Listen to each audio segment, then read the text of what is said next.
Could you please introduce yourself? I am Sam Museus. I'm an associate professor of higher education and student affairs at Indiana University and director of the Culturally Engaging Campus Environments Project, or the CC Project for short, in the Center for Post-Secondary Research at Indiana University. Can you tell us what first sparked your interest in higher education as an academic field and how you developed your specific areas of interest? I've always been committed to issues of fairness or justice. Coming from a low income neighborhood and being a person of color, issues of inequality have always been very salient to me. And growing up, I naturally developed a commitment to contributing to a more inclusive society and advancing equity. Um, I decided to go into higher education when I was in college because I saw very clear and powerful connections and intersections between research and practice. And I concluded that this was the field where I could have the most impact as a scholar. And every decision that I make is based on that question: where can I have the greatest impact? What are you working on right now, and what are you hoping to pursue in 2017? The CC project at Indiana University, which is a conglomeration of studies that we conduct and projects that we have to work with campuses to advance inclusion and equity at their institutions. And in 2017, we're going to be working hard to expand the project's reach by multiplying the campus environment surveys that we administer around the country, and expand the number of campuses that are participating in those surveys. We're also going to be working with dozens of nationally recognized scholars around the nation in order to launch several new initiatives that are focused on facilitating cutting edge conversations about inclusion and equity, and expanding existing knowledge about how we can more effectively pursue systemic transformation to achieve inclusion and equity goals in higher ed. Considering the Dalton Institute's theme for 2017, Inclusion and Isolation, Restoring Trust and Rebuilding Community on Campus, in what ways do you feel college campuses mirror our broader society as a whole, and in what ways do they differ?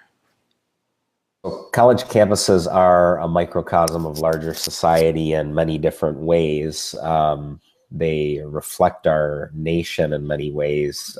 Most relevant today is the reality that institutions of higher education reflect the structural diversity that exists within society. That is to say, they admit students and hire people from all walks of life, from extremely diverse communities. And that means that higher education, given its mission to foster learning and to serve the public, has a unique opportunity to leverage that diversity to solve some of society's most pressing problems.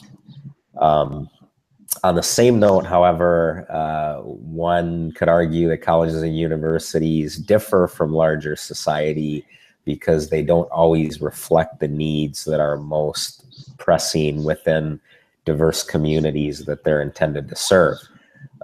So moving forward, institutions of higher education, I think, have to meaningfully grapple with that inconsistency and not only bring more diverse people to their campus, but engage those people in developing a mission that actually addresses the problems that exist in the communities from which those people come.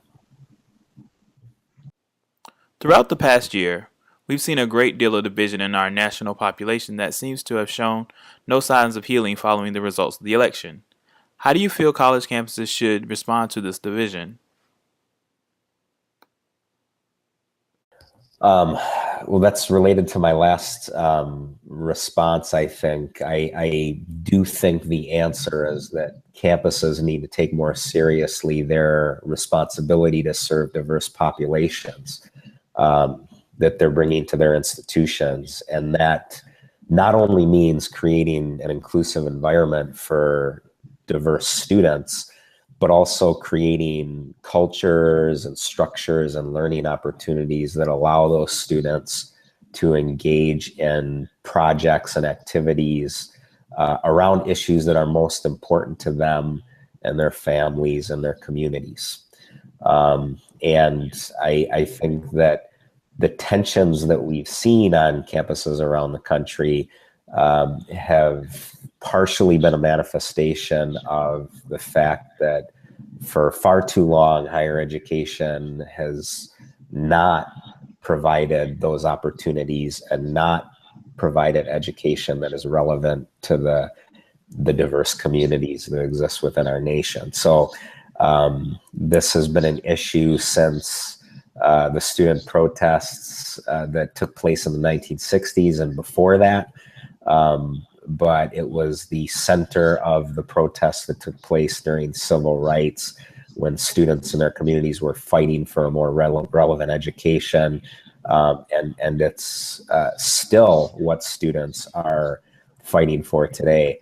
So campuses need to more effectively respond to that request and that need. What role, if any, do you feel creating inclusive environments plays in helping to build trust and community on college campuses?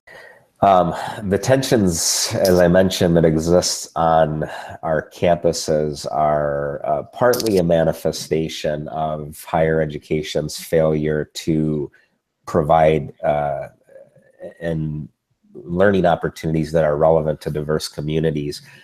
But they're also a manifestation of the reality that that has led to an eradication of trust, particularly between institutions and the historically marginalized populations that they serve. So if colleges and universities want to build or rebuild that trust, then figuring out and investing in the hard work of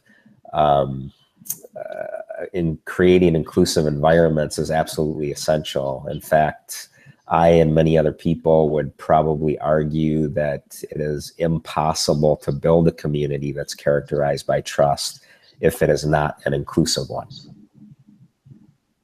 What are you most looking forward to about the 2017 Dalton Institute? I think one of the most rewarding things about doing inclusion and justice work in higher education is being able to connect with incredible people around the country who are passionate about those values and who have the courage to find meaning in something greater than themselves. And that's what I look forward to in most convenings that I attend these days. And that's what I most look forward to in attending the 2017 Dalton Institute.